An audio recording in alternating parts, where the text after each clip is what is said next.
తెలంగాణ నుంచి వస్తాను అండి. ఇవాళ కొంచెం మంది తక్కువ ఉంటారు, మాకు చేతగానే ఉండము. అందరం వస్తే కొంచెం మంచిగా ఉంటుందని వచ్చినందుకు. ఏ సౌకర్యాలు లేవండి. ఇన్ని కోట్లు అన్ని కోట్లు పెట్టి మేము అన్ని చేసినాము, ఇది చేసినాము అది చేసినాము. సరే పుణ్యాత్ములు శాంక్షన్ చేసిండ్రు, మంచిగా చేసిండ్రు అంటే అది బాగుంటది. ఒక్కటి కూడా లేదండి. ఒక్కసారి ఇవన్నీ చూడండి. నడవడానికి కూడా అన్ని ముళ్ళ కంపలు, రాళ్ళు, రప్పలు.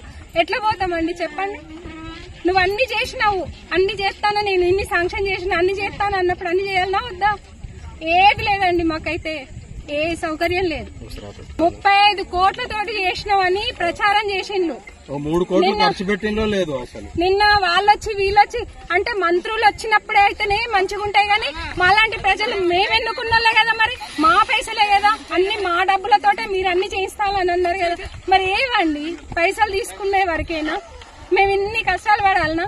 మరి ఎందుకు ఇన్ని ప్రచారాలు చేస్తాను?